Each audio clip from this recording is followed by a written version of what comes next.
Comment ça va, professeur?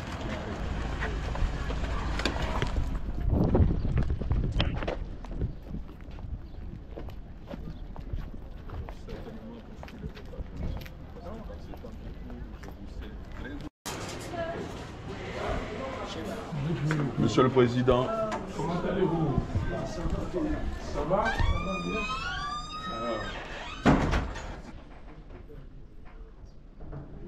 Nous nous sommes vus dernièrement avec...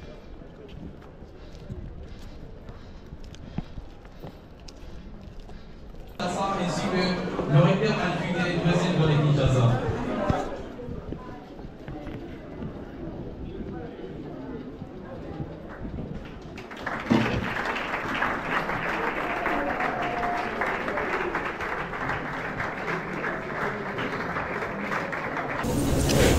Mais étant donné que l'invité de ce jour c'est un homme politique au regard du contexte de belligérance dans lequel se trouve actuellement notre pays, nous mettons plus l'accent sur le rôle de la jeunesse dans la résolution de la crise politique. Mon but le plus important est que la résilience de la jeunesse congolaise constitue un appel pathétique à l'endroit des décideurs et de toutes les forces vives de la nation pour qu'elle essaie de placer la jeunesse dans une posture de vulnérabilité organisée et de marchepied générationnel. C'est dans l'offrant aux jeunes d'aujourd'hui des réelles et effectives possibilités d'une vie meilleure, par l'inclusion sociale et politique, il est possible de garantir un monde digne pour les générations futures. Il est même toutefois que je dirais principalement, l'amélioration de la gouvernance pour empêcher l'explosion de ce bombe à retardement. L'appel est donc lancé en vue de nouvel engagement national en faveur des jeunes dans un contexte de paix et du progrès social. Monsieur le Président, Monsieur le Recteur, Monsieur le Président, je vous remercie. La crise en RDC, cause, perspective d'avenir et rôle de la jeunesse. Notre pays, la RDC, traverse une crise multidimensionnelle. Cette crise touche à la fois à sa souveraineté, sa dignité, sa sécurité, sa gouvernance, sa cohésion nationale, son développement et sa stabilité. Quelles sont les causes de cette crise multidimensionnelle? Les causes, il y a des causes lointaines et puis il y a des causes récentes, causes immédiates. Dans chaque catégorie des causes, vous avez des causes internes et des causes externes. Alors, je vais aborder ces deux types de causes. D'abord, dans l'origine de ces causes, vous avez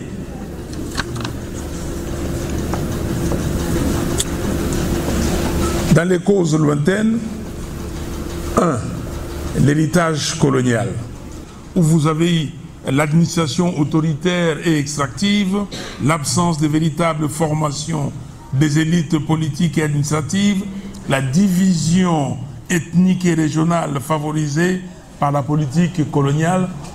2, il y a eu l'indépendance relativement chaotique.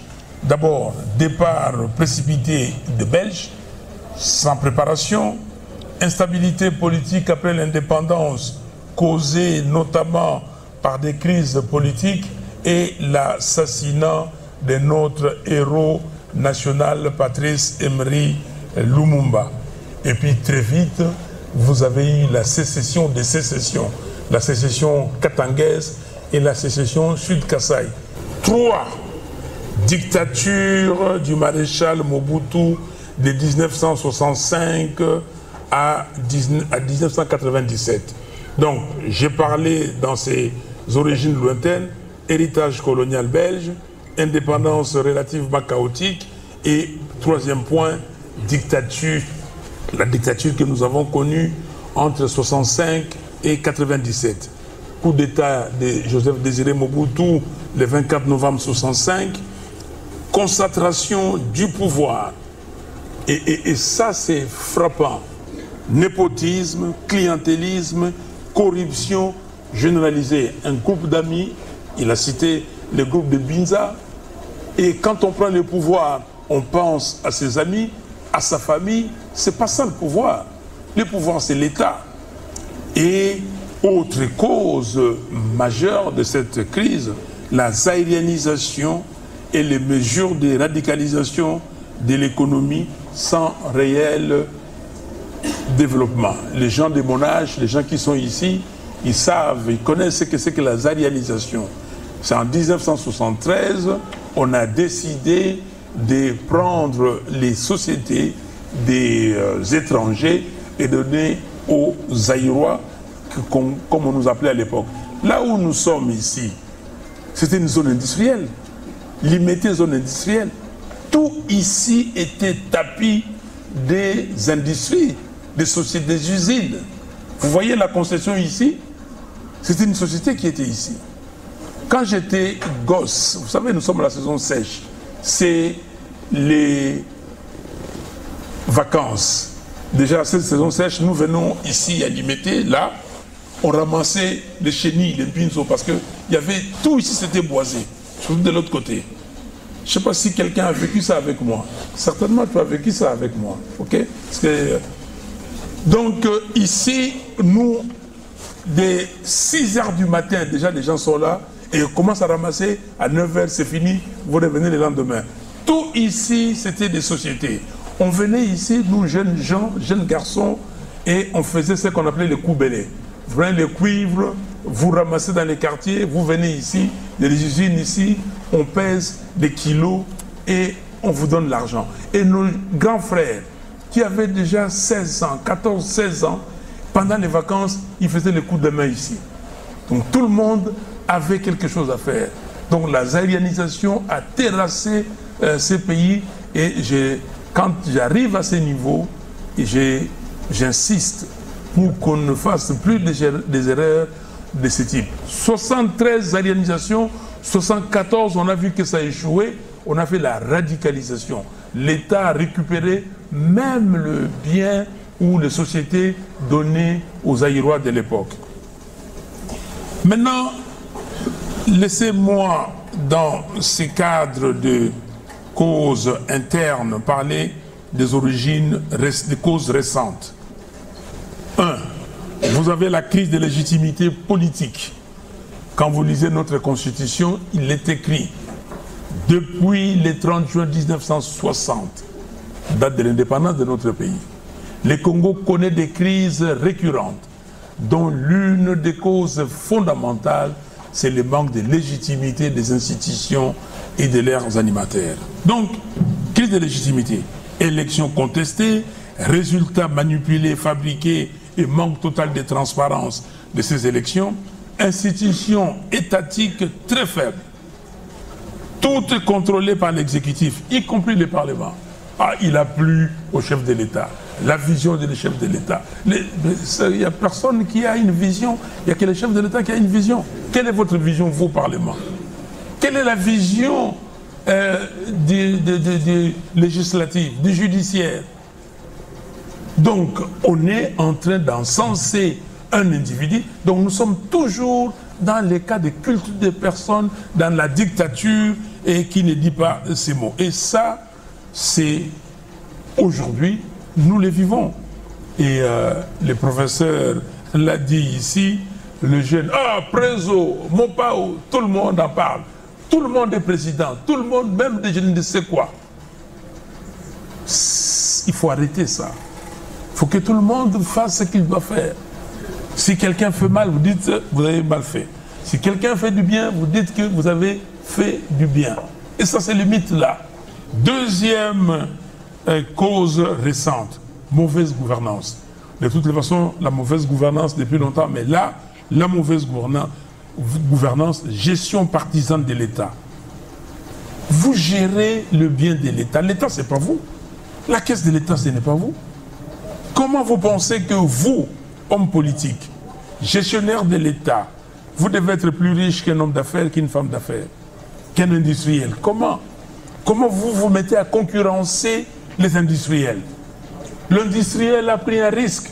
La femme d'affaires, l'homme d'affaires a pris un risque.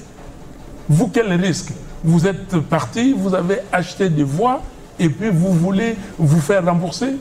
Il faut arrêter ça. Et ça, et le professeur l'a dit, c'est vous. On va revenir sur le rôle de la jeunesse. Mauvaise gouvernance, gestion partisane de l'État. On gère l'État comme si c'était son bien. Vous devenez président ou directeur de cabinet ou je ne sais qui, ministre. Tous les membres de votre cabinet sont de votre famille. Vous êtes candidat député, candidat sénateur, candidat député provincial, candidat je ne sais pas. Tous vos suppléants sont vos membres de famille. Et puis après on vous nomme ministre. Vous laissez ces postes-là à vos membres de famille. Ce n'est pas sérieux. Incompétence des dirigeants. On parle des compétences. Est-ce que les dirigeants sont compétents? Si vous n'êtes pas compétent, vous ne pouvez rien faire. Et c'est ce que vous voyez ici.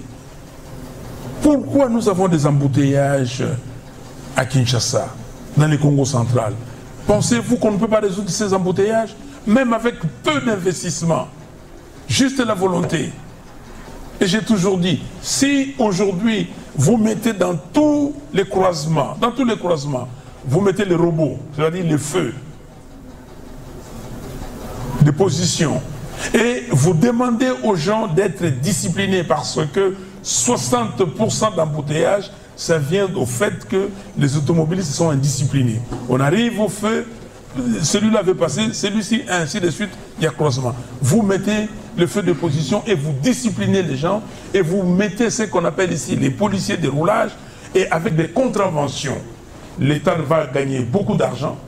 Je vous donne l'exemple, vous embauchez 3000 jeunes, vous les formez et vous leur dites 4 dans chaque croisement. Vous mettez 300, 500 croisements et vous allez voir demain. Et vous mettez des gens avec des contraventions. La ville de Kinshasa, la ville de Paris, chaque année, gagne combien de milliards d'euros de contraventions? La ville de Washington n'a pas beaucoup de revenus, elle vit grâce aux contraventions. Vous mettez des contraventions ici pour trouver de l'argent, payer ces jeunes gens, et vous allez voir, les embouteillages vont se régler. Et après, vous allez aller dans des investissements, arranger les artères, créer de nouvelles routes, ainsi de suite. Donc, incompétence des dirigeants, j'ai insisté seulement sur ce point. J'ai fait des tweets, déjà pour dire, voici ce qu'on peut faire. Mais on ne le fait pas. Pourquoi? Parce que les gens pensent à autre chose. Vol, corruption à outrance et goût effréné à l'enrichissement sans cause. Une cause de mauvaise, c'est de la mauvaise gouvernance. Pourquoi les gens veulent voler? Quand j'étais gosse, quand vous volez dans le quartier, on sait que vous avez volé, vous quittez le quartier. Aujourd'hui, c'est devenu normal.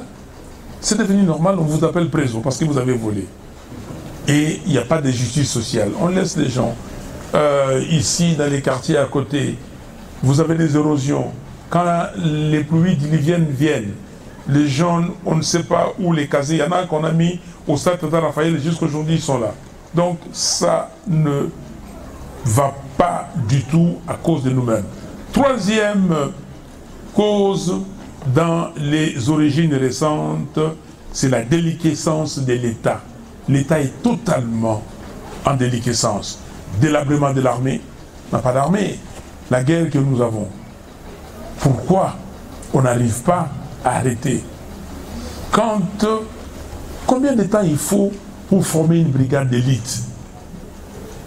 J'ai demandé à plusieurs chefs d'État africains et on m'a dit en moyenne 18 mois. Mais dans 10 ans, il y a combien de 18 mois? Dans 5 ans, il y a combien de 18 mois? Dans 18 ans, il y a combien de 18 mois? Pourquoi on n'arrive pas à former les éléments des forces d'armée aguerris? Pourquoi? délabrement de l'armée, de la police et des services de sécurité, effondrement des services publics, éducation, parlons de l'éducation, santé, eau, électricité, revenons sur l'éducation. Le professeur vous a dit que des gens comme de Gérald Kamanda, et je cite, j'ajoute les maîtres Nimi Maïdi Kangimbi, les Lukusa Mwingula, je ne prends que ces trois-là, ce sont des gens qui ont étudié à Lovanium, ici à l'université, Lovanium à l'époque, l'université de Kinshasa. Ils ont étudié ici avec l'université, mais ils ont terminé, ils avaient 22, 23, 24 ans, tous moins de 25 ans, ils ont travaillé, mais ils étaient efficaces. Efficaces. Les Congos avaient les cadres le plus aguerris en Afrique ici, surtout l'Afrique noire, l'Afrique subsaharienne. Et les Kamanda, donc, ils sont arrivés, secrétaire d'État adjoint de l'Union africaine, ça s'appelait l'OUA à l'époque, et ça faisait la fierté. Les maîtres Nimi sont devenus les grands juristes, directeurs du cabinet du président de la République, et les autres, ils étaient des ministres. Mais ils étaient bien formés. Est-ce qu'aujourd'hui, vous quittez l'université, vous êtes capable de travailler avec compétence? Mais vous voulez être là. Vous dites on ne s'occupe pas de la jeunesse. Mais qu'est-ce que vous faites pour bien vous former?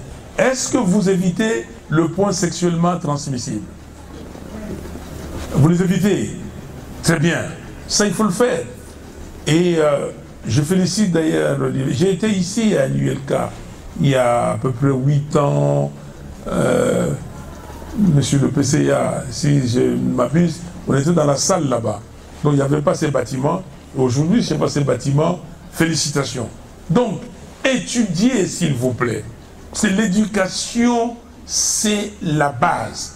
La Suisse, par exemple, n'est pas aussi riche que Walikale. Chez nous ici, Walikale.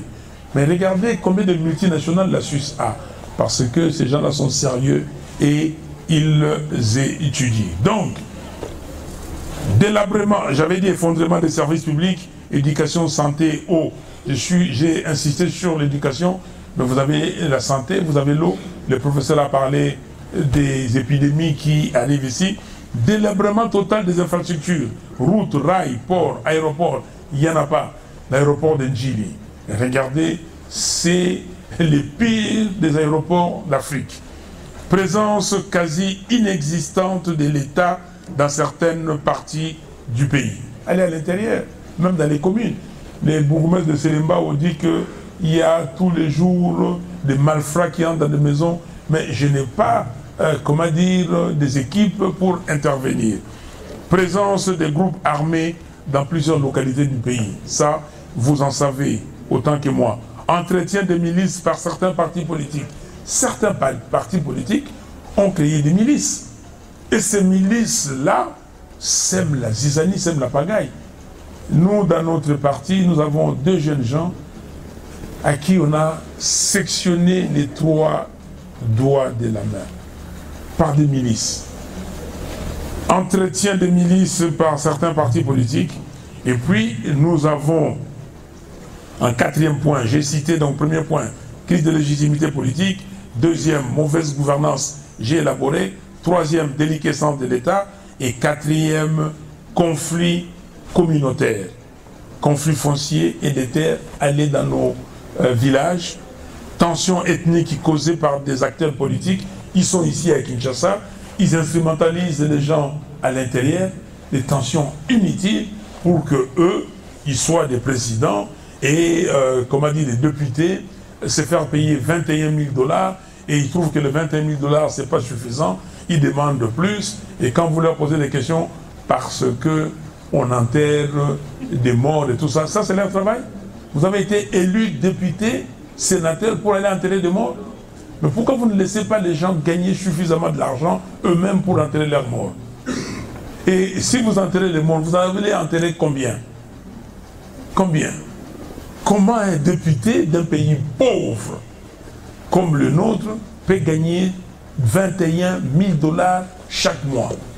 Et je l'ai dit, je crois que les députés m'écoutent, maintenant ils disent que ah, non, on ne gagne pas ça, on gagne 14 millions. Mon œil. Ok? Il faut aller regarder. Déstabilisation du pouvoir coutumier par les politiques. Vous allez en province, moi j'y vais souvent. Je reçois les chefs coutumiers parce que c'est le pouvoir coutumier. Nous devons le respecter. C'est un pouvoir établi. Et quand vous recevez les chefs coutumiers, sont là, vous voyez notre groupe là, mais vous dites, pourquoi tout le monde ne peut pas? Ah non, Bango, Bango, l'État, ça va chef coutumier. Ici, on établit les chefs coutumiers, pas par la loi coutumière ou le pouvoir coutumier, par l'instrumentalisation à partir de Kinshasa. Voilà, je crois que pour les causes internes, très rapidement les causes externes de la crise de la RDC. Origine lointaine, je vais les citer. Intérêt géopolitique des puissances étrangères. On a instrumentalisé le Congo dans les conflits Est-Ouest, ce qu'on a appelé la guerre froide. Il y a la convoitise des ressources minières de la RDC et soutien des grandes puissances à des régimes autoritaires pour sécuriser l'accès aux ressources du Congo. Je cite clairement le Rwanda, aujourd'hui, c'est son rôle.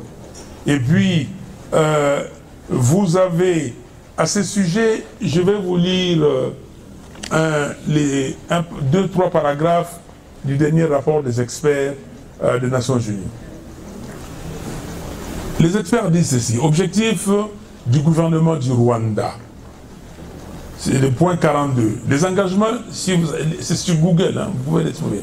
Les engagements militaires successifs de la RDF, RDF veut dire Rwanda Defense Forces, n'avaient pas pour objectif premier de neutraliser les FDLR ou de mettre fin à une prétendue menace pour l'existence du Rwanda.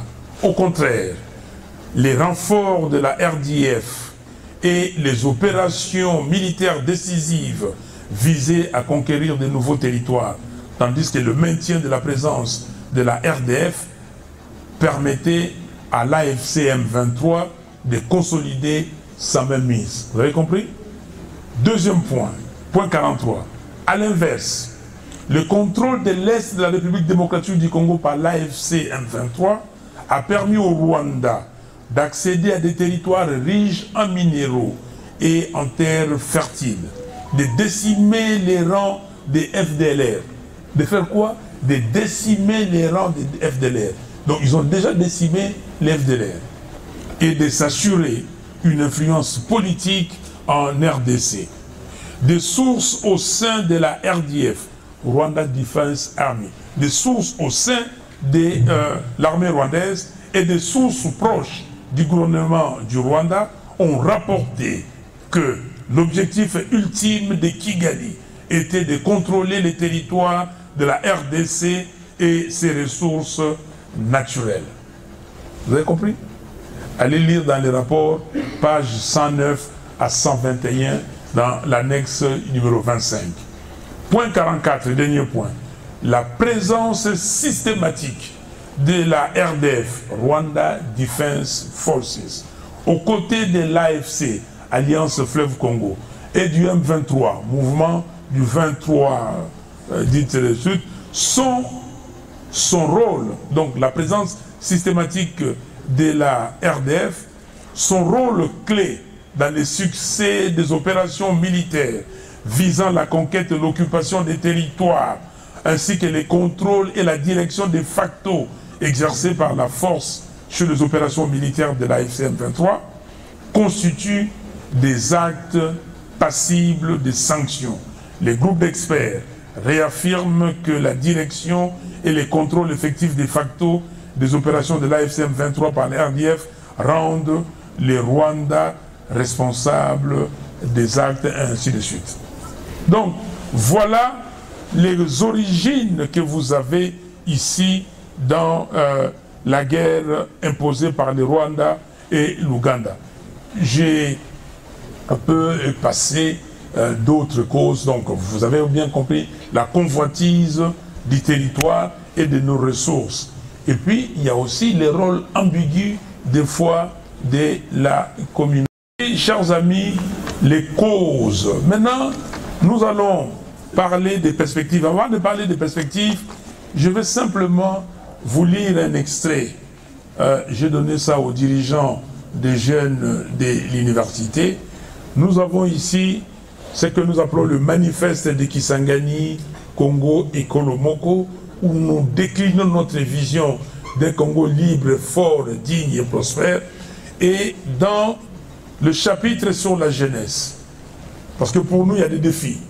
Entre autres défis, c'est la jeunesse. Jeunesse engagée pour le développement. Qu'est-ce que nous disons? Et le prof a dit déjà beaucoup de choses que je dois dire ici. Près de 60% de la population congolaise a moins de 20 ans et 80% de la population a moins de 35 ans. Et cela représente un atout majeur pour le développement du pays. Cependant, nos jeunes n'ont plus confiance dans les institutions du pays et ont perdu tout espoir en un avenir meilleur. Nos jeunes sont systématiquement marginalisés, mal formés, ignorés dans la société et abandonnés à eux-mêmes. Pire, ils sont instrumentalisés par les acteurs politiques véreux qui les utilisent comme milices, chantres ou applaudisseurs moyennant quelques billets des banques. La jeunesse est désœuvrée. Elle est devenue comme un troupeau en divagation. Elle est exposée à toutes les formes de déliquescence, de dépravation et de distractions abrutissantes. La pauvreté des parents, la déstructuration de la famille et l'absence d'encadrement y sont pour beaucoup.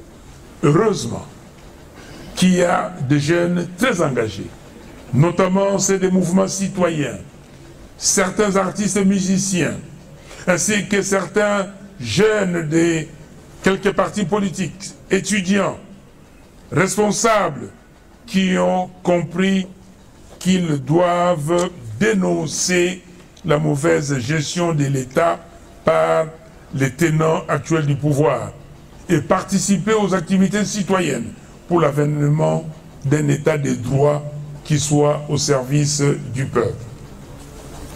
Maintenant, nous, dans ces cadres-là, qu'est-ce que nous faisons dans les perspectives pour la jeunesse? Nous, à l'ESID, à la MOUCA, nous allons améliorer les programmes d'enseignement et de formation pour donner aux jeunes des atouts et compétences qui correspondent aux besoins du développement du pays. Nous allons mettre en place un programme national de renforcement des capacités des jeunes en matière de leadership et d'entrepreneuriat. Et nous allons créer des centres de formation professionnelle pour les jeunes, des centres de maçonnerie, menuiserie, plomberie, techniques agricoles et autres. Nous allons encourager les jeunes à créer leurs propres entreprises dans divers domaines, de l'artisanat à l'agriculture, en passant par les entreprises du numérique. Nous mettrons en place une politique de prise en charge des enfants des familles défavorisées pour éradiquer les phénomènes enfants de la rue, Chégué, jeunes délinquants, Kuluna, et mineurs prostitués, Oudjana. Nous allons investir dans les équipements sociaux et complexes sportifs à travers le pays et relancer la compétition sportive intra- et interscolaire, intra- et interuniversitaire, ainsi que dans l'armée et dans la police. Nous allons investir dans plusieurs disciplines sportives pour produire des athlètes de haut niveau. Nous allons encourager les jeunes qualifiés à intégrer l'armée nationale pour défendre les intérêts de la nation.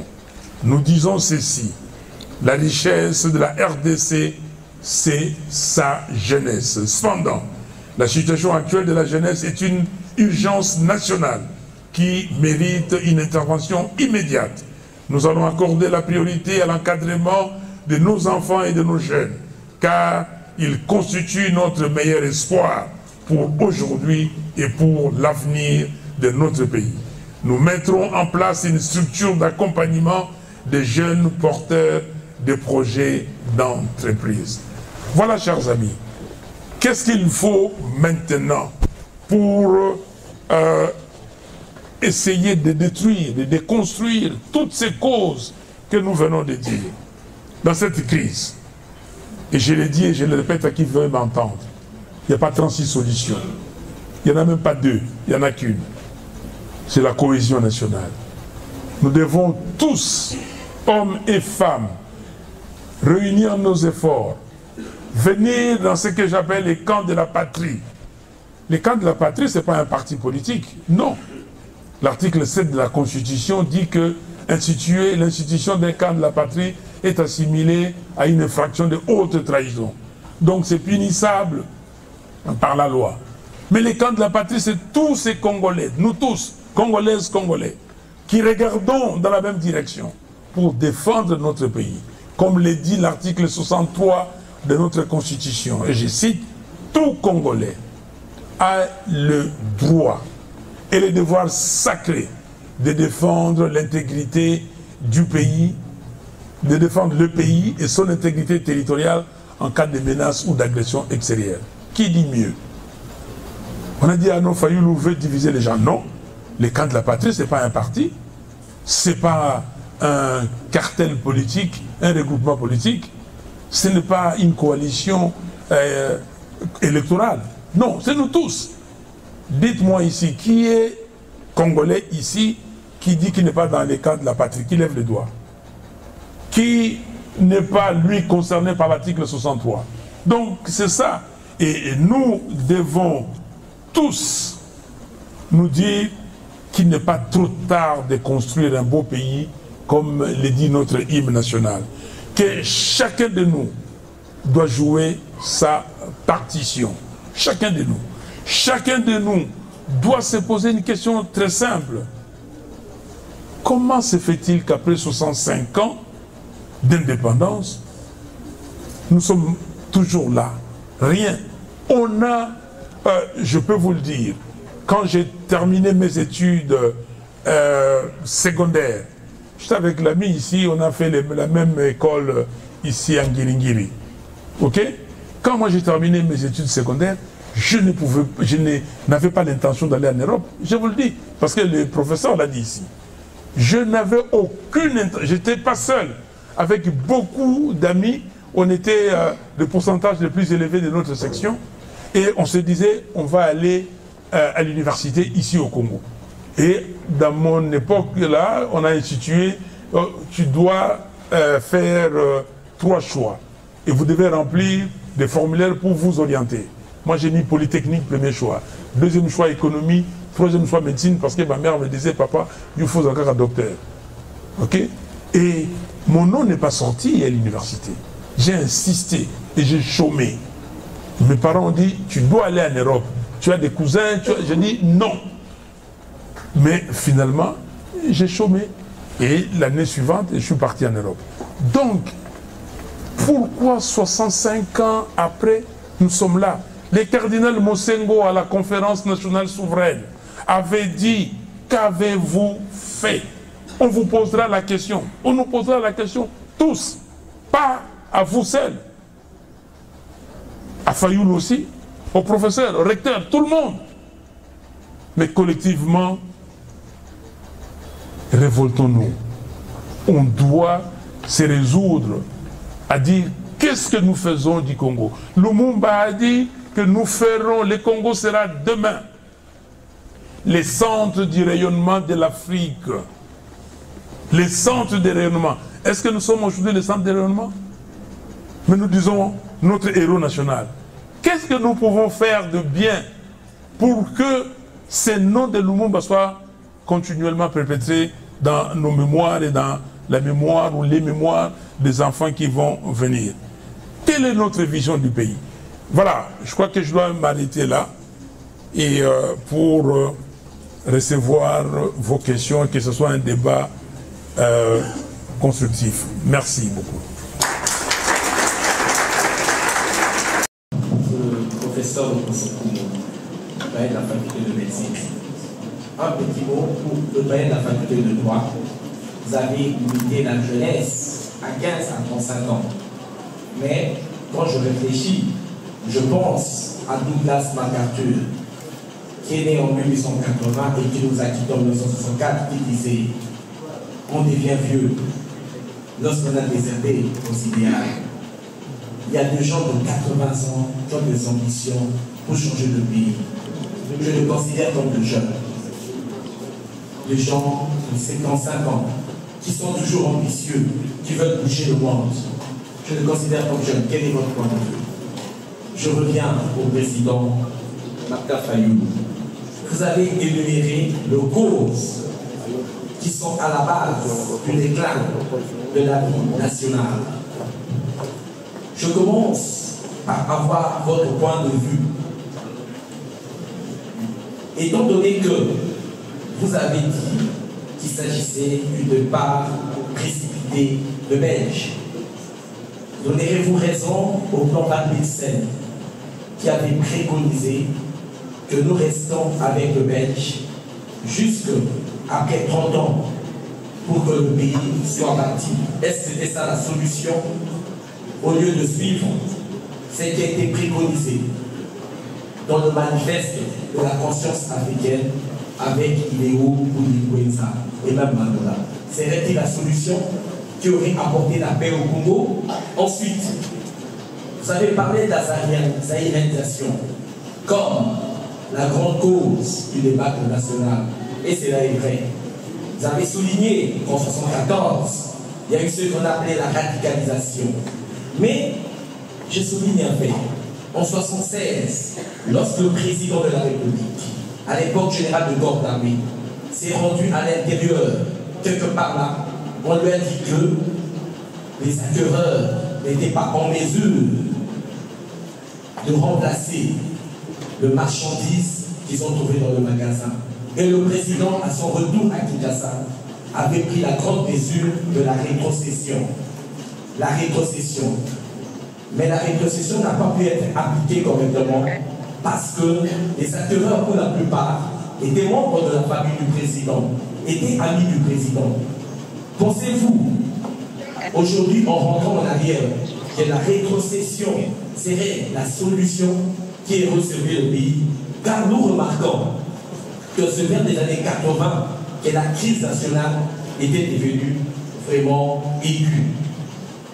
Le président Martin Fayoulou, dans son développement, il a parlé des problèmes d'élite, la qualité de la classe dirigeante qui a posé problème. L'après-indépendance, notamment après le départ de la colonisation, il s'est posé un véritable problème des gens qui devaient diriger la société.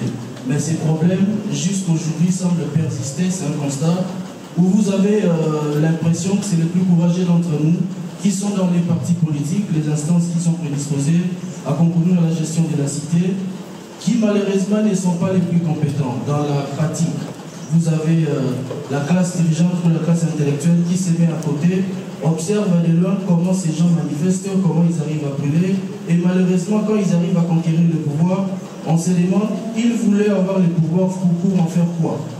Les pouvoirs, oui, conquérir le pouvoir, mais pour en faire quoi? C'est la grande question à poser à tous ceux qui militent, tous ceux qui travaillent pour avoir le pouvoir. Aujourd'hui, quand vous regardez le casting qu'il y a des choix des animateurs pour gérer la cité, est-ce qu'il y a une préparation en amont au niveau des partis politiques pour avoir des cadres qu'il faut pour les prédisposer à gérer efficacement la société?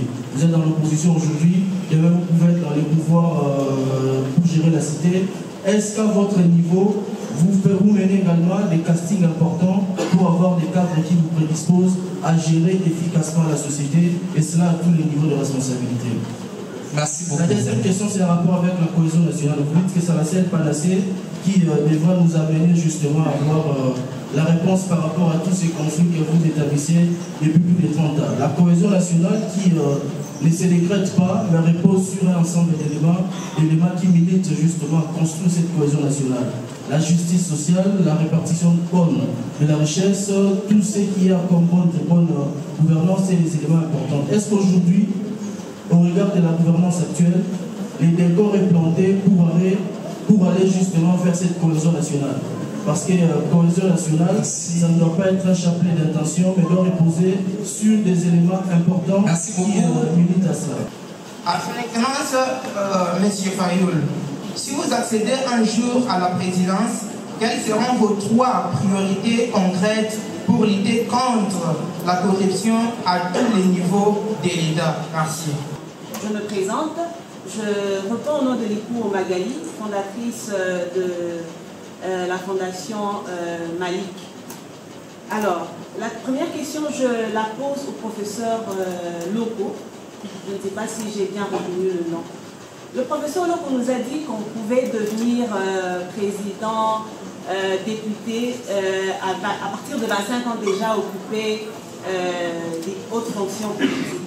Monsieur le Président, en tant que scientifique, parce que je suis aussi scientifique, je suis assistante à l'Université de Kinshasa, pensez-vous que notre système éducatif répond aux besoins de gestion? Parce que plusieurs fois nous avons vu combien de fois, comme l'a dit l'un de mes prédécesseurs, combien de fois des gens ont accédé au poste de direction et nous avons, s'il vous plaît, nous avons été déçus par leur façon de gérer les choses, gérer la gestion, plutôt gérer la chose publique. La question, je la pose au président Martin Fayoulou. Président Martin Fayoulou, vous nous avez présenté votre parcours. Vous nous avez dit comment vous avez quitté les milieux académiques pour aller au milieu professionnel avec toutes vos prouesses que je salue d'ailleurs. Mais est-ce que vous pouvez aujourd'hui, président Martin Fayoulou, vous pouvez aujourd'hui nous dire, vous pouvez plutôt assister à cette conférence où la question se pose sur le rôle de la jeunesse, alors que vous êtes de mèche avec nous, que notre jeunesse est sacrifiée. Parce que si vous avez eu à accéder plutôt si vous avez eu à parcourir, si vous avez eu à mener tout ce parcours-là, justement c'est parce que les climats tant sociaux, tant économiques que politiques vous étaient favorables. Mais aujourd'hui, notre jeunesse est sacrifiée. Est-ce qu'aujourd'hui, ce n'est pas ironique de demander à la jeunesse le rôle qu'elle a à jouer alors que déjà à la base, elle a un rôle à jouer sacrifié parce que le politique n'a pas donné la chance qu'il faut pour que les jeunes arrivent à... La plupart des jeunes, bien sûr, arrivent à mener un tel parcours tel que vous l'avez fait. La première, c'est un encouragement au président Elie Martin Fayoulou Magali pour l'acte que vous êtes en train de mener. Et nous, la jeunesse de Mbazalemba, nous continuons à vous soutenir. S'il vous plaît, le cadre est scientifique, parce que nous protégeons. Nous disons bravo, allez-y, nous sommes derrière vous. Bon, pour monsieur le doyen, une seule question, je vais poser. Que doit faire l'étudiant ou l'apprenant congolais d'aujourd'hui, l'élite de demain, pour l'émergence de notre pays, étant donné que la science nous renseigne que l'homme est le socle du développement? Je suis Jean-Jacques Abongo, assistant ici à l'université de Kinshasa et apprenant au 3e cycle à l'UNIKI. Et d'abord, je tiens avant tout à encourager votre sens élevé de patriotisme, d'avoir accepté au moins de rencontrer le président de la République. S'il vous plaît. Oui, merci. Jeune à l'esprit, pas jeune du point de vue somatique, du point de vue physique, jeune à l'esprit. D'autant que vous le savez comme moi, le temps que vous prenez pour réviser vos cours, c'est même plus que le temps que mettent les étudiants pour réviser les cours que vous dispensez. Nous sommes jeunes, en esprit, nous sommes assez alertes. Pour évaluer le pays. L'étudiant ne devrait être d'abord étudiant aujourd'hui. Si aujourd'hui vous ne faites rien, vous ne cultivez pas le profit de l'étudiant, comment pensez-vous demain devenir un bon cadre? Comment pensez-vous innover demain? D'abord, vous ne venez pas au cours. Vous êtes absentéiste. Vous trichez à l'examen. Les jours où vous devenez président, est-ce que vous n'allez pas tricher, vous n'allez pas détourner l'argent de l'État? Votre comportement aujourd'hui présage votre avenir de demain. C'est qu'on devait faire, former les gens, rattraper. Dans d'autres pays, on a fait des rattrapages. Et nous le disons dans notre programme de gouvernement. Comment alphabétiser 2 millions de personnes chaque année? Comment renforcer l'éducation nationale, les systèmes pratiques? Et c'est que aller dans les maths, dans les physiques, chimie, donc dans engineering. Ok, donc ça, il faut le faire. Et donc, je ne donne pas raison à Van Blissen. J'ai dit simplement que si les autorités qui avaient pris le pouvoir à cette époque avaient, et même après, quand la situation est devenue calme, s'étaient concentrés aux études et à l'éducation, à la bonne éducation, on pouvait trouver la solution. Deuxième question, vous parlez de zaïrianisation au radicalisme et radicalisation, pardon. Est-ce que la rétrocession, c'était le moyen, c'était la solution? Mais aujourd'hui, on va rétrocéder à qui? Les gens qui avaient ces entreprises sont morts. Ils ont été indemnisés, même si l'indemnisation a été faite, bon, comme on le sait. Et il y a ici des entreprises qui étaient florissantes, qui sont mortes. Donc je crois que maintenant, il faut changer de paradigme. Il faut beaucoup plus aller dans l'industrie, dans l'agriculture et demander aux Congolais, et quand je vais répondre à la question sur les priorités, donc je vais le dire, que comment avoir ici l'entrepreneuriat congolais, hommes, femmes, Congolais, Congolaises, qui sont hommes, femmes d'entreprise, et pour produire des biens. Donc nous devons aller dans ce système. La rétrocession, ce n'est plus possible. Osé Manzanza, quand ceux qui étaient à l'opposition prennent le pouvoir, ils font exactement la même chose. Je suis tenté de vous suivre, je suis totalement d'accord avec vous, parce que pour la plupart, souvent, ils ne sont pas choisis par le peuple. Ils ne sont pas redevables. Et regardez le point numéro 1 de l'exposé des motifs, le paragraphe 1. Donc, si quelqu'un a été réellement choisi, il est venu devant le peuple, il a dit, voici mon programme, jugez-moi à la fin des 5 ans sur ce programme. Et si je n'ai pas satisfait, vous ne me donnez pas l'occasion de refaire encore les 5 prochaines années. Et ce serait différent. Donc, essayons demain de prendre des gens qui sont élus par le peuple et nous verrons. Donc, le problème, c'est les leaderships responsables, leadership compétents, capables et les leaderships légitimes. Donc, la légitimité du pouvoir. Deuxième volet de votre question, oui, la cohésion nationale ne se décrète pas.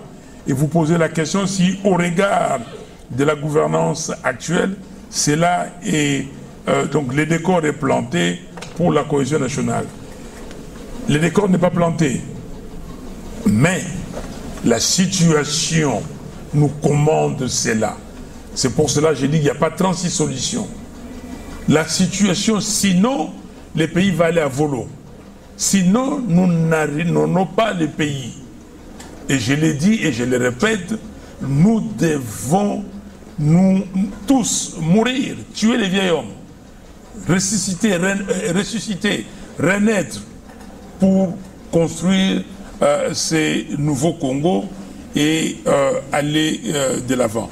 Il faut la cohésion nationale et comme je l'ai dit et je le répète, cette cohésion nationale, vous parlez sur les décors plantés, il faut aller vers la cohésion nationale. Pour aller à la cohésion nationale, et ce que j'appelle le dialogue. Il faut qu'il y ait un dialogue entre les parties prenantes, congolaises, congolais, et nous dire la vérité. Moi, je dis toujours sur ces 3 thèmes, vérité, réconciliation, cohésion nationale. On se dit des vérités. Qu'est-ce qui s'est passé? Voilà les causes que je viens de donner. Comment les déconstruire? Comment les adresser? Et on se dit des vérités, même des vérités qui fâchent. Et après, on s'embrasse, on se réconcilie, on dit, on forme, comme disait Mobutu, Liboke Moko, et puis nous affrontons les défis de notre pays. Troisième intervenant, des dispositifs pour remédier aux causes. Et il me dit, si vous accédez à la présidence, quelles seront vos trois priorités pour arrêter la corruption? Dans ce document ici, malheureusement, j'en ai pas beaucoup, et nous avons dit il y a 18 défis dans ces pays qu'il faut adresser pour que ces pays soient comme les autres pays qui marchent au monde. Je ne vais pas les citer tous, mais nous avons catégorisé ces défis en 4 groupes. Le premier groupe, c'est que nous appelons les prérequis. Donc le préalable, il nous faut un état de droit. 1. 2. Il faut l'intégrité territoriale et la pacification du pays. Arrêter avec des guerres, ainsi de suite. 3. Il faut la cohésion nationale, je viens de le dire. 4. Il faut la gouvernance intègre. Papa, maman, oyibi mbongo ya l'État kombo na yo et pas il y a là les boloko makala. Vous avez compris? Donc la gouvernance intègre. Donc ça c'est trois les prérequis. Deuxième catégorie, nous avons des priorités. Parce qu'on ne peut pas mélanger. Si vous avez les 4 prérequis, c'est que vous avez un État. Vous avez un État normal et sur ces prérequis, vous mettez maintenant les priorités. Nous en avons 6, mais vous avez demandé 3. Première priorité, c'est l'éducation. Sans éducation, vous n'êtes nulle part. Je vous ai dit que la Suisse est moins riche que Walikale, mais comme les gens sont éduqués, disciplinés, ainsi de suite, voilà la Suisse et comment elle est. Plusieurs pays, regardez Singapour, il n'y a pas de richesse. Peut-être sa position géographique qui constitue sa richesse. Regardez Singapour. Donc, l'éducation, l'innovation, la recherche scientifique, c'est la première priorité pour nous. La deuxième, c'est l'agriculture. Et on a dit ici, vous allez parler de quelle province ici? De Lualaba. Mais ici, vous quittez Kinshasa, allez à Mwanda. Vous allez passer Kasangulu, Kisantu, Mbazangungu, et tout là-bas, Matadi, Boma, rien. Mais est-ce que c'est normal? Est-ce que c'est normal? On ne cultive pas. J'ai été à, comment dire, au Kenya. J'ai fait tous les Kenyas, j'ai été partout. Kilindi, Kapsabet, Iten, Mount Kenya, Kisumu, partout. Mombasa. Vous allez au Kenya. Et quand je suis allé, donc on était 2 sociétés, Mobil et Exxon, avant qu'on fasse le merger. Donc nous, Mobil, on avait acheté Esso là-bas, Exxon. Donc je devais aller dans tous les pays voir les stations, comment dire, Exxon. Mais j'ai dit, voilà, j'ai expérimenté ce que La Fontaine a dit dans une de ses fables. Ne laissez nulle passe où la main ne passe et repasse. J'ai vu ça au Kenya. Des plantations de coco, des plantations de café, des plantations de thé. Partout c'est cultivé. Et donc pour nous, deuxième priorité, c'est l'agriculture. Troisième priorité, c'est les biens sociaux de base, c'est-à-dire l'eau, l'électricité et la santé. Ces 3-là, et après, vous allez ajouter, vous avez demandé 3, je vous ai donné les 3. Si vous voulez, la 4e priorité, pour nous, c'est les infrastructures. Routes, rails, regardez ce qu'il y a, aéroport, port, même infrastructure d'Internet, ça c'est la 4e. La 5e priorité, c'est l'entrepreneuriat congolais. Hommes, femmes et Congolais qui ont des entreprises, des hommes d'entreprise, des industriels qui créent de la valeur ajoutée. Dernière priorité, la protection de l'environnement l'écologie. Quatrième question, Likuo, ce n'est pas ironique de demander à la jeunesse de jouer son rôle. Non, ce n'est pas ironique. La jeunesse, vous l'avez dit ici, quand les chefs des étudiants, le président des étudiants a fait sa présentation, il a dit que nous sommes les présidents du Congo. Vous savez, il y a des gens, je ne sais pas si vous avez la faculté d'économie ici, mais vous avez ce qu'on appelle la loi normale, la courbe des Gauss. Là, ça fait comme ça, la courbe des Gauss. Cette courbe-là, cette loi normale, c'est une loi qui se justifie partout. Même si vous mettez une équipe de savants, vous le mettez là, vous mettez 100 savants, il y aura les meilleurs, ok, qui seront les top 10. Vous avez une grande partie là au milieu, et puis vous aurez partout, même les étudiants. Il y a des sociétés ici qui emploient des étudiants qui viennent dans vos universités ici, qui disent qu'il y a des gens et des étudiants excellents. Quand vous êtes bon, vous êtes bon. Il y a des gens qui ont étudié ici et qui sont partis en Europe, ils ont distingué. Donc, seulement étudier. Mais je vous comprends. Est-ce que ce qu'on vous demande, on ne vous demande pas trop?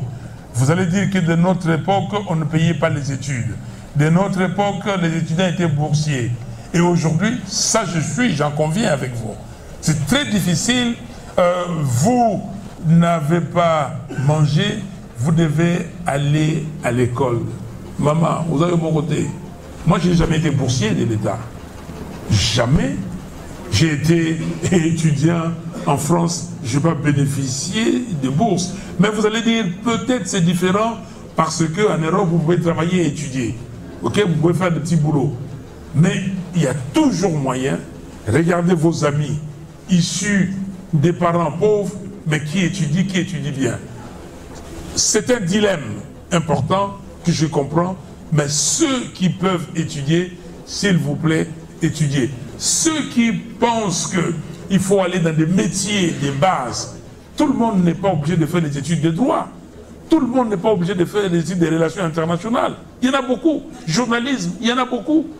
Mais si vous êtes aujourd'hui plombier, vous savez ce que ça peut revenir. Regardez les constructions qu'il y a ici. Les bons électriciens, on ne trouve pas. Les bons menuisiers. Mais c'est des formations qui sont valables. John Ndongo, que doit faire l'étudiant pour l'émergence de notre pays? On vous a dit, l'étudiant doit d'abord se former, bien se former, et dire que je suis ce que les entreprises recherchent. Je suis ce que le pays, je vais devenir ce que le pays recherche. Ok?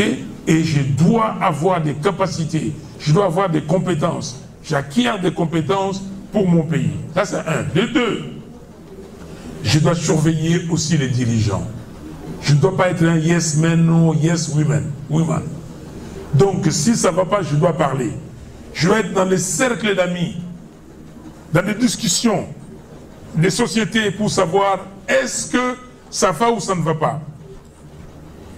On me raconte une histoire, Mobutu a amené le président Senghor à l'époque, là-bas à l'université de Kinshasa. Les étudiants étaient, Senghor devait faire une présentation là-bas, comme je viens ici à l'université. À l'université, comment dire, un débat avec les étudiants, une conférence débat. Et puis les étudiants ont boudé.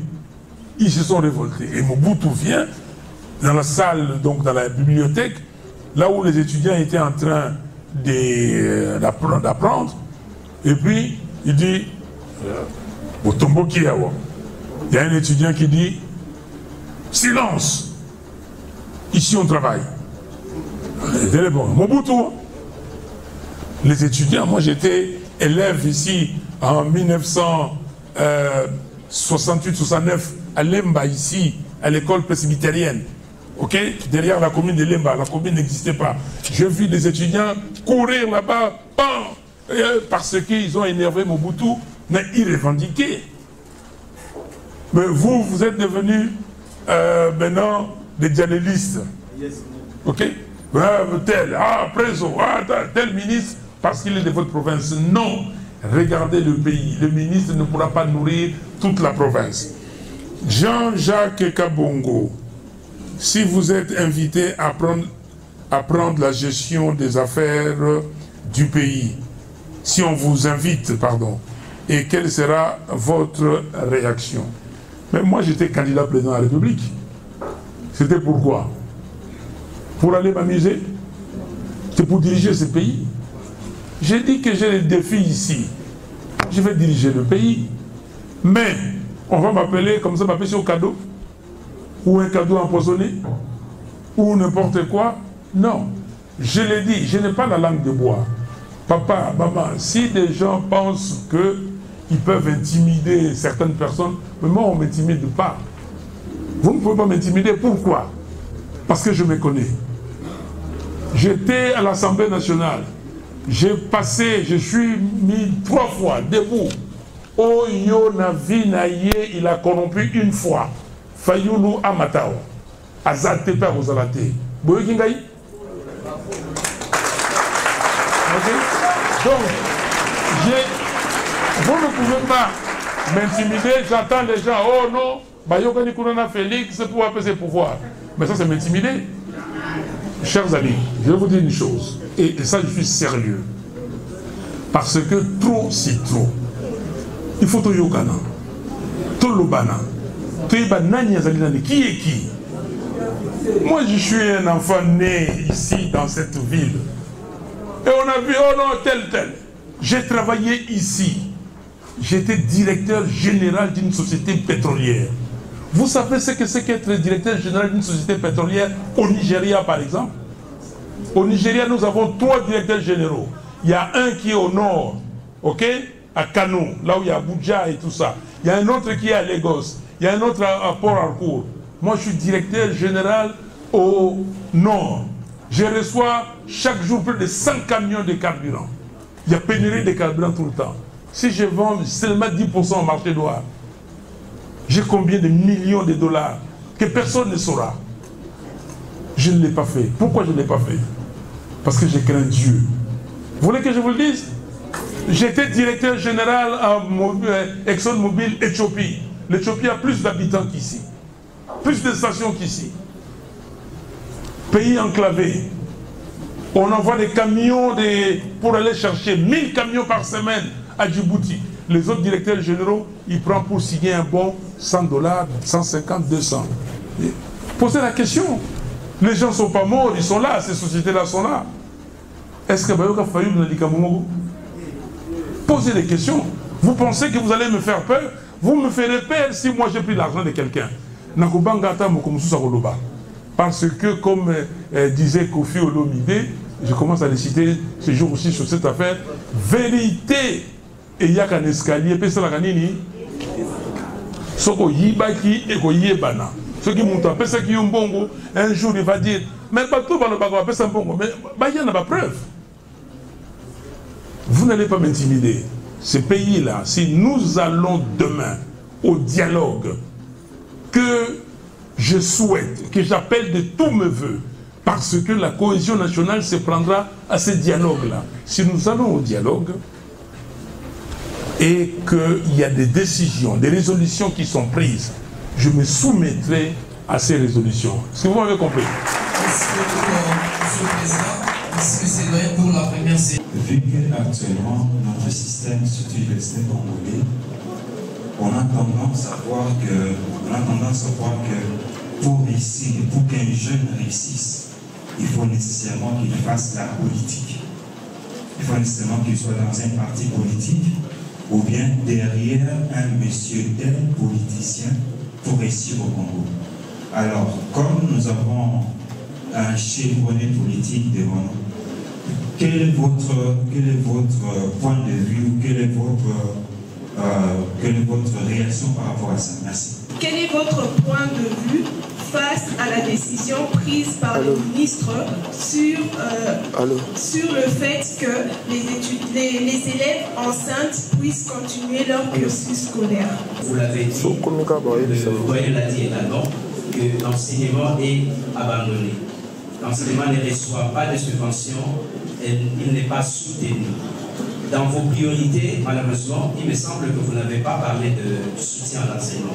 Si c'est le cas, dites-nous, comment pensez-vous réussir le niveau de l'enseignement en République démocratique du Congo? Et une question de délai également, dans combien de temps pouvez-vous le faire? Merci. C'est par rapport toujours à cette même ordre d'idée que nos collègues étudiants ici présents parlaient du système éducatif de notre pays. La question est de savoir quelles sont les opportunités que notre système éducatif prévoit ou encore présente aux étudiants, parce que chaque système éducatif comprend ce qu'on appelle les FINFOM, qui est l'analyse des forces, faiblesses, opportunités et puis menaces. Maintenant, par rapport à notre système, dans le VDN, comment, qu'est-ce que vous allez faire aujourd'hui des différences pour réussir votre vie dans ce pays en crise? Et où commencer?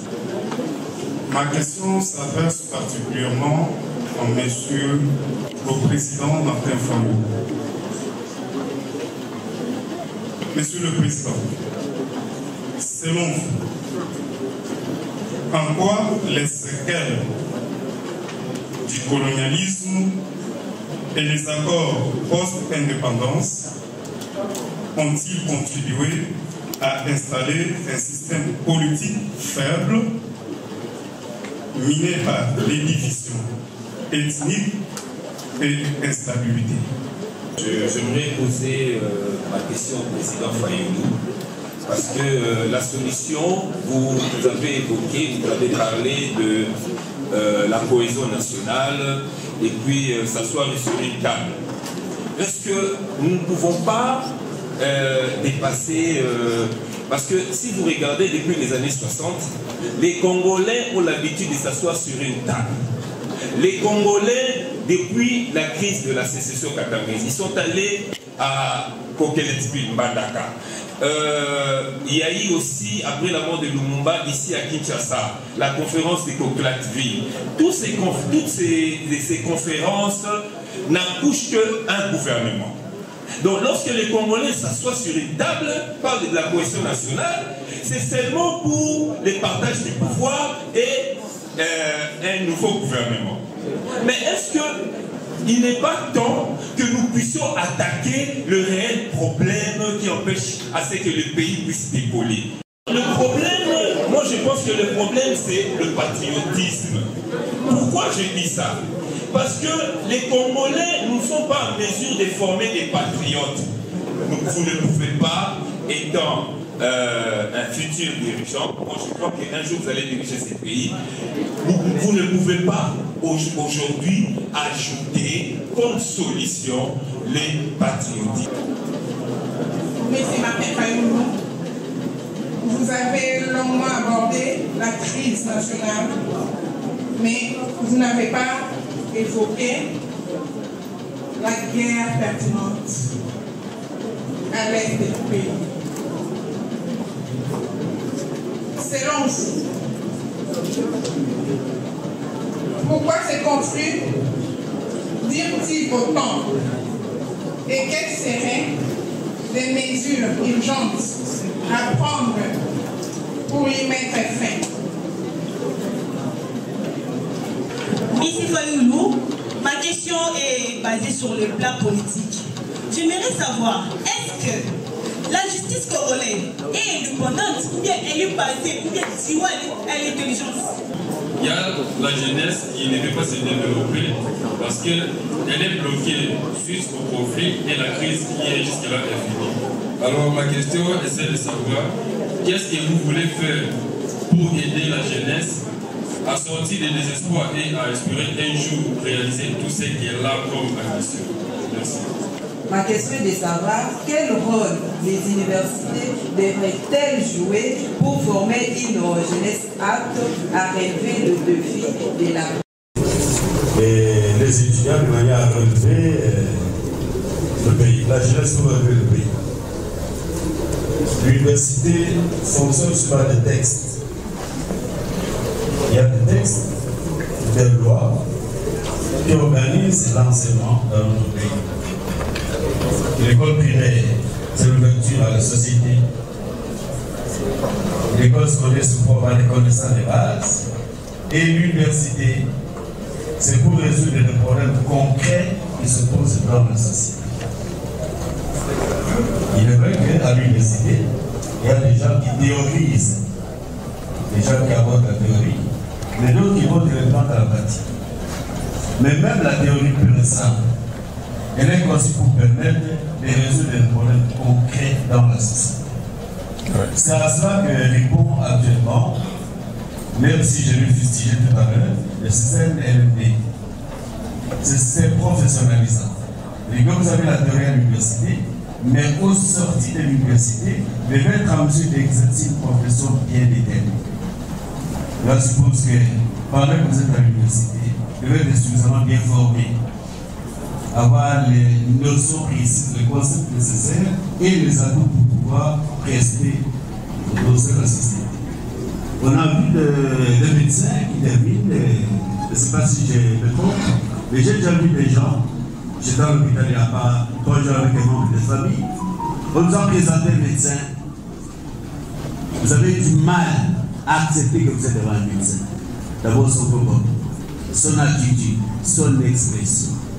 Ça pose un problème. Et voilà quelqu'un qui est à l'université, mais qui n'a pas été suffisamment aguerri pour résoudre les problèmes concrets dans la société. L'université n'a pas confiance. Lui, l'héros de l'université, c'est ça. Réfléchir pour trouver les problèmes concrets, les solutions aux problèmes concrets du pays. Mais ça suppose que l'État doit organiser l'enseignement pour arriver à cette fin. Il faut mettre les moyens, il faut former les formateurs, il faut mettre l'infrastructure nécessaire pour les étudiants, pour les enseignants, pour l'apprentissage à l'université. Tout cela, c'est un ensemble de conditionnalités qu'il faut remplir pour réaliser cette mission. Donc, le rôle de l'université, former des gens pour résoudre des problèmes concrets dans la société. Derrière un homme politique, peut-être comme mentor pour apprendre, oui. Mais vous n'allez pas réussir parce que vous êtes devenu un sous-fifre d'un homme politique. Faites l'expérience vous-même. Formez-vous. Moi, personnellement, ici, j'étais derrière quel homme politique? Nous, quand on était jeunes, on a créé une association avec les amis qui s'appelait GLP, Group Logos and Praxis. Mes amis qui étaient à Bruxelles, ils ont créé ça là-bas. Quand nous sommes rentrés, moi j'étais à Paris, on est rentré avec d'autres amis ici, on a relancé. Sous la dictature de Mobutu, on parlait, on discutait. Et quand Mobutu a institué la démocratie, décrété la démocratie le 24 avril 90, nous nous sommes appelés. J'étais directeur de Mobiloi, Burundi. J'allais là-bas ce jour-là, le 24 avril. C'était un mardi. J'ai appelé les amis. Le dimanche qui a suivi, on s'est vu, on a dit, on se voit tous. Ceux qui nous sont appelants dans le cadre de ce groupe, mais élargissons les groupes. Notre ami Fidel Babala, que vous connaissez, je donne le nom qu'ils ont connu, a amené Christophe Lutundu là, dans ce groupe. Moi-même, j'ai amené Modeste Bahati. Et le 29 avril 90, nous avons créé le FDD, Forum pour la démocratie et le développement. Qui est arrivé, ça a produit, vous connaissez le Tundula, vous connaissez Bahati, je suis là. Mais nous sillonnions toute la ville de Kinshasa, aller à l'université, il n'y avait pas encore votre université ici, et aller là-bas à l'Ovanium, comment on appelle ça encore? À l'Unikin. Et on discutait avec les étudiants. Les jeunes, on est dans des quartiers partout. Aller à Livolu, aller à Massina, à Binza, à Ngaba, partout. On discutait. Mais personne ne nous attirait. Qui nous attirait? Mais au contraire, nous sommes arrivés à la conférence nationale souveraine. Lutundu y était. Et même, il est devenu vice-président de HRPT, deuxième vice-président. Bahati, moi-même, nous sommes allés au HRPT. Dans notre groupe, on était nombreux. Le docteur Loseke était dans notre groupe. Donc, travaillez, si vous êtes brillant, personne ne peut vous enterrer. Sinon, les gens comme les Elon Musk, quand il a commencé, il avait combien d'argent? Il a cherché, mais il est brillant, personne. Steve Jobs, vous avez connu, il a créé Apple. Après, les amis l'ont chassé. Et puis, ça s'est terminé comment? Il est revenu. Brillant. Si vous êtes capable, vous êtes capable. Alors, Léa, votre point de vue sur la décision du ministre que les filles enceintes, donc les mineurs, doivent poursuivre leur cursus scolaire. Tel que vous avez posé la question, c'est poursuivre le cursus scolaire, oui. Mais comment? Quand une fille est enceinte, elle doit quitter l'établissement. Elle est mineure. Elle ne peut pas venir ici avec une grossesse, suivre les cours avec les autres. Elle va quitter, on doit l'encadrer. Dès qu'elle le met au monde, elle trouve le moyen avec ses parents peut-être de laisser l'enfant et de reprendre son cursus scolaire. Oui, mais une fille, maman, vous êtes les femmes qui ont été enceintes ici. Vous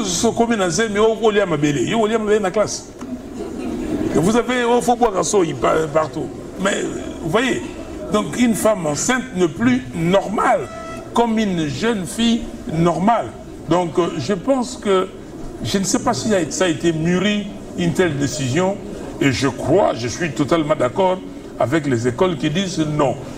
Retirer la fille, si elle a une copine ou un ami qui a des cours, lui donner des cours, continuer à étudier à la maison, et l'année prochaine, elle revient. L'année après l'accouchement, elle revient. En tout cas, ça c'est mon point de vue. Chef de travaux, de quelle manière l'éducation doit être soutenue et dans combien de temps? Je vais vous lire ces manifestes. J'ai lu simplement la partie où on trouve la réponse à votre question. Nous disons ceci: nous allons proposer un plan Marshall pour l'éducation à travers une grande concertation sur le secteur dirigé par une sommité, donc la concertation dirigée par une sommité congolaise, une identification des problèmes et une proposition de solutions articulées à un agenda de mise en œuvre et de moyens conséquents. Nous allons augmenter significativement la part de l'éducation dans le budget de l'État pour l'élever à au moins 20% du budget national. Nous allons revaloriser la fonction enseignante et veiller au recyclage périodique des enseignants. Nous allons nous engager dans l'alphabétisation intensive des jeunes et des adultes non scolarisés, au moins 2 millions par an. Nous allons disponibiliser les ressources financières dans les domaines de pointe, ce qu'on appelle les STEAM, c'est-à-dire sciences, technologies, ingénierie, mathématiques, afin d'avoir, dans un horizon de 15 ans, vous savez quel horizon? Dans un horizon de 15 ans, des hauts cadres congolais dans les secteurs stratégiques de l'économie, mines, hydrocarbures, infrastructures, technologie, agriculture, ainsi de suite. Nous allons impliquer les entreprises dans le fonctionnement des universités publiques et privées afin de corréler la formation à l'offre existante en matière d'emploi. Nous allons investir significativement dans la recherche scientifique et l'innovation et nous allons créer des centres d'excellence. Nous allons revaloriser les métiers qui constituent la base de l'entrepreneuriat en créant des centres de formation et des apprentis dans les domaines de la maçonnerie, menuiserie, ajustage, ferronnerie, cordonnerie, tannerie, vannerie, poterie, travail du bois, transformation des produits agricoles et autres afin de satisfaire le besoin réel de notre pays pour son développement. Nous allons mettre en place des formations techniques et professionnelles courtes et diplômantes qui permettent de constituer un réservoir de main-d'œuvre disponible et compétente pour les entreprises. Ces formations offrent aussi une alternative pour ceux n'ayant pas la chance ou la volonté de pousser dans de longues études. Nous allons investir dans les citoyens pour développer la RDC. Nous allons en finir avec la médiocrité qui a pris le pas sur la compétence et nous irons en guerre contre l'ignorance et l'obscurantisme.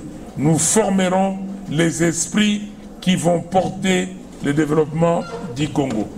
Voici, monsieur le chef des travaux, ce que nous avons dans les manifestes, dans notre programme.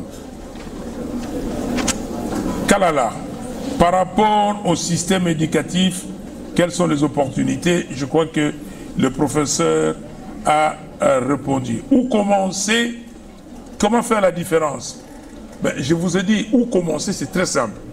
Les prérequis, les préalables, état de droit. Quelqu'un a demandé si la justice est libre, si elle est indépendante.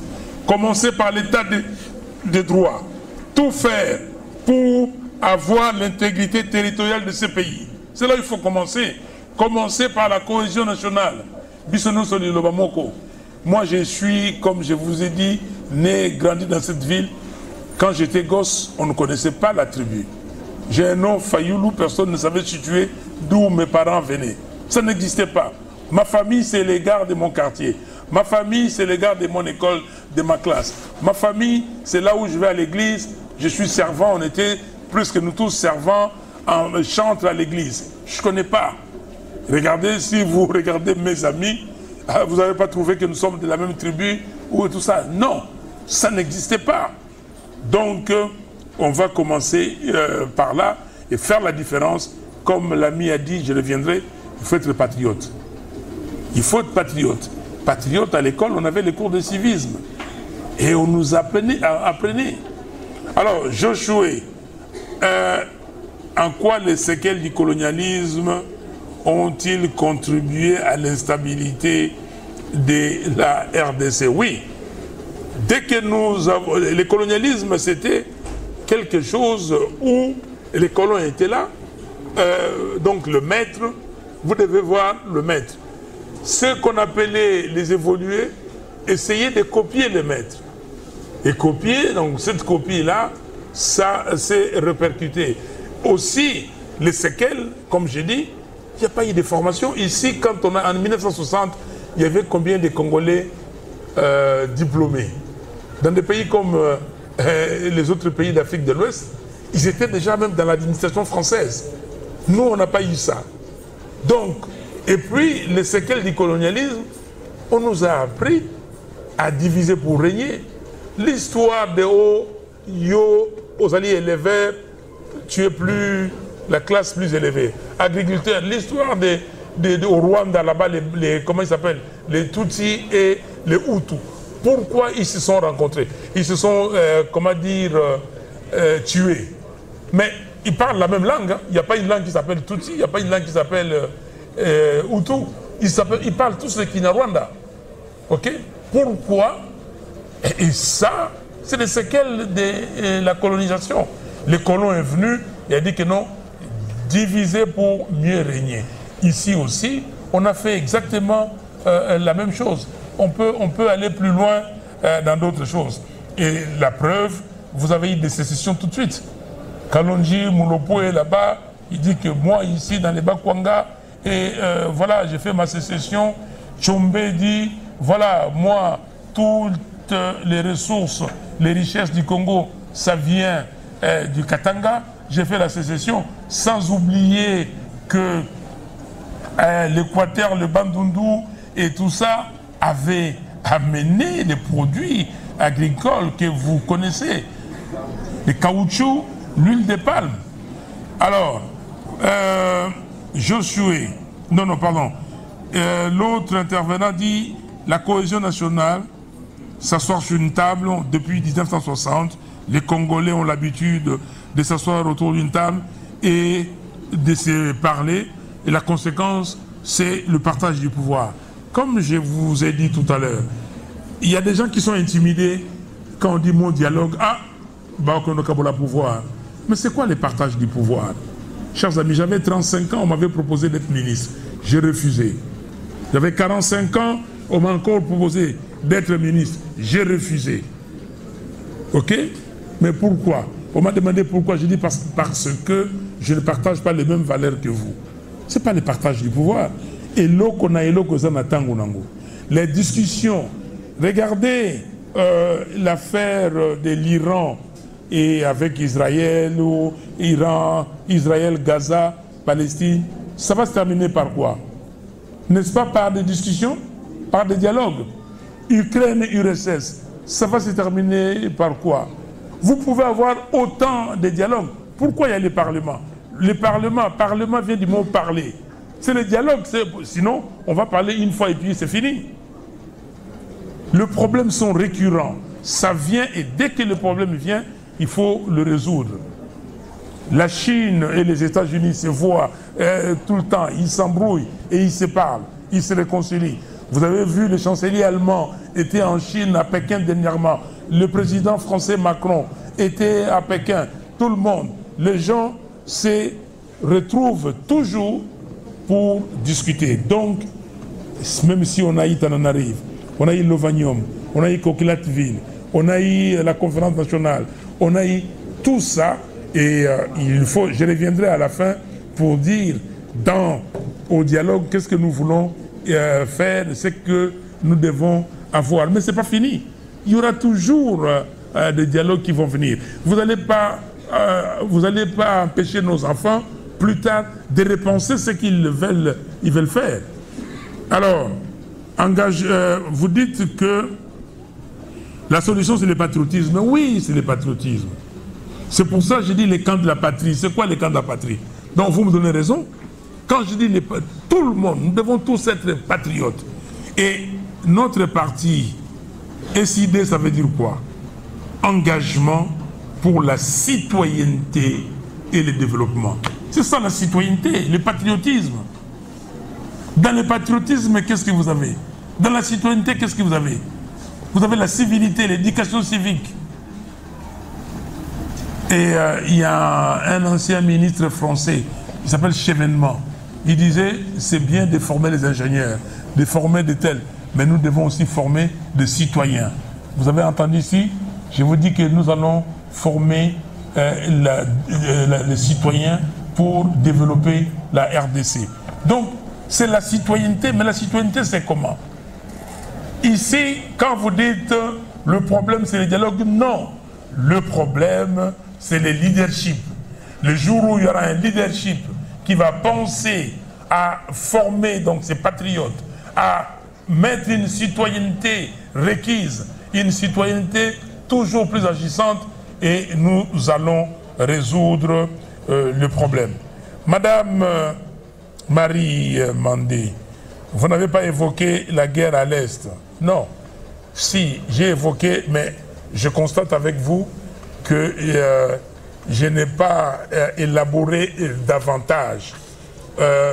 Quand j'ai dit que origine récente des causes externes, guerre imposée par le Rwanda et l'Ouganda, et première guerre du Congo, 1996-1997, renversement de Mobutu par l'AFDEL avec le soutien du Rwanda et de l'Ouganda.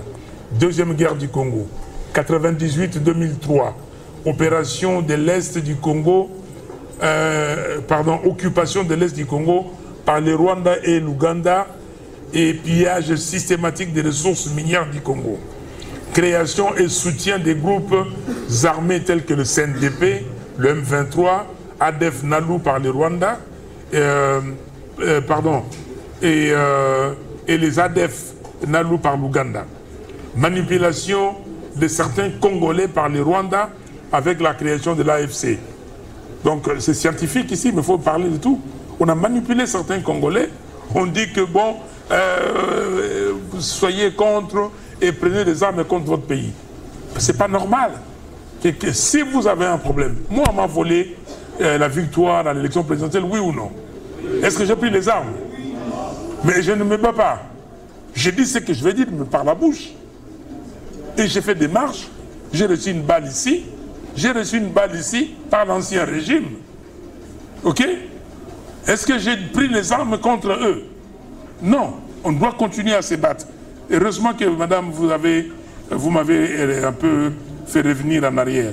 Et j'avais dit, et ça je l'avais dit, convoitise du territoire et des ressources, projet de balkanisation. J'ai un livre ici, magnifique, écrit sous la direction des professeurs Kankwenda Mbaya, paix à son âme, et Mukoka Kassenda, sur Et c'est un livre, malheureusement, il n'y en a plus. J'ai demandé qu'on réédite ces livres-là. La République démocratique du Congo face au projet de balkanisation et d'implosion. Lisez, vous allez voir. Donc nous devons faire un effort. Donc la communauté, la guerre nous a été imposée et c'est pour cela que je vous ai lu ces petits papiers des notes des experts des Nations Unies. Voilà. Quelles sont les mesures à prendre pour y mettre fin? Maman, je ne cesserai de dire, il faut tous en abomoko, la cohésion nationale. Ceux qui pensent qu'ils sont bas, chers amis, quand vous allez vous retrouver les bas là, vous allez commencer parce que dans tous nos clans, dans toutes nos tribus, il y a des sous-groupes. Ils vont dire, ah, mais tel est de tel. Vous allez encore former un sous-groupe. Et les groupes qui se rétrécissent, la dictature, le tribalisme primaire va s'installer. Arrêtez cette affaire-là de tribalisme. Comment quelqu'un qui ne bénéficie même pas de pouvoir, au pouvoir Nabiso, Bino Banani, pouvoir des Congolais. Alors, est-ce que la justice congolaise est indépendante? Ça, c'est une question. Vous allez répondre. Est-ce qu'elle est indépendante avec vous? Pardon? Mais vous regardez la justice, comment elle fonctionne. Il faut améliorer la justice. Je vous ai dit ici, le premier prérequis, le premier préalable, c'est l'état des droits. La justice élève une nation. Et nous allons tout faire pour avoir un état des droits. 16e question. La jeunesse est bloquée. Comment faire sortir la jeunesse du désespoir? Chers amis, parce que le professeur a répondu à la dernière question, c'est pour ça que nous sommes là. Nous tous, chacun doit apporter sa petite pierre pour la construction de l'édifice. Personne ne doit resquiller. Resquiller veut dire, ok, moi je ne suis pas là, c'est leur problème. C'est le problème de nous tous. Le pays appartient à nous tous. Et personne ne sera excusé par les générations futures. C'est comme ça que j'avais dit, quelqu'un m'a dit, ah oui, vous avez Tshisekedi vous a reçu. C'est moi qui ai demandé. Je dis ceci, que je veux le voir pour dire que est-ce que c'est notre génération ici qui va être la cause ou par nous que la balkanisation de ces pays va venir. Et que les gens, les enfants, les arrière-petits-enfants qui vont porter le nom de Fayoulou, on va leur dire, ah oui, non, mais ce pays a été balkanisé quand votre grand-père ou arrière-grand-père faisait la politique. Est-ce que Païtokou Fagasoui Tougoya, on sera fiers? Déjà, nos arrière-petits-enfants seront fiers de nous? Non. Donc, nous devons tout faire, nous-mêmes. Il ne faut pas resquiller, il ne faut pas dire que c'est les autres. Nous tous, chacun, quand vous regardez la saleté, vous voyez la saleté là. Vous attendez que l'autre le fasse? Quand vous obstruez la voie où passe l'eau, le professeur a dit ici, et que la ville inonde, quand vous allez acheter un terrain, vous savez que c'est la rue, vous prenez la moitié de la rue, et vous rétrécissez. Moi, quand j'étais gosse, dans toutes nos rues, on joue au football. Robert a touché, je ne sais pas si vous connaissez ce que vous avez touché. Hein? Robert a dada, moi, quand je faisais les dada, je pouvais faire 700. Et je joue jusqu'aujourd'hui. Si quelqu'un vient, qui vient chez moi samedi matin, je fais ça. Ok? Mais est-ce qu'aujourd'hui on le fait? Il y avait des terrains partout. Les terrains, les bourgmestres viennent, ils vendent tous les terrains. Est-ce que c'est sérieux? Est-ce que vous avez parlé du patriotisme, de la citoyenneté? Les citoyens de la communauté qui vivent là ne peuvent pas se mettre, se lever et dire au bourgmestre, vous ne vendez pas ces terrains. Ici, là, la 7e rue, il y a un ancien bourgmestre, j'étais député provincial. Il voulait vendre. J'ai pris les députés. Ok? Je suis venu ici. J'ai dit à monsieur le bourgmestre, vous n'allez pas vendre ça. Combien de terrains j'ai sauvés? À ma campagne, on veut vendre. À Binza, là-bas, à Delvaux, à Météo. J'ai fait comme ça. J'ai été voir Kanyama et tout ça. Mais ils ont vendu. Regardez Météo. On vend tout. Quelle est la part des citoyens? Quelle est la part des jeunes? Pourquoi les jeunes peuvent se dire non, trop c'est trop, on n'a pas d'endroit pour jouer au football, on n'a pas de terrain de basket, on n'a pas de terrain de volley, on n'a même pas de piscine. Moi j'étais gosse ici. Quand vous prenez le bus là, je prenais même ligne Bana Lemba ou Matete ou Njili. Njili c'est 21 qui passait ici, Matete 23 et Lemba 24. Vous passez ici, quand vous passez à Senwe, vous voyez les gens nager. Il y avait des piscines là. Est-ce que on vous a parlé de ça? Mais où sont les piscines? Et derrière là, il y avait un clubhouse. Il y avait le tennis, il y avait tout. Mais c'était magnifique la ville de Kinshasa. Mais on a tout vendu. Et vous devez vous mettre contre ça parce que un peuple a des dirigeants qu'il mérite. Si vous ne levez pas la voix, si vous ne revendiquez pas, eh bien, les gens vont faire ce qu'ils voudront. Voilà les réponses à vos questions, chers amis. En tout cas, monsieur le PCA, monsieur le recteur et tous les professeurs ici, le président de l'université et des étudiants, merci beaucoup pour votre attention.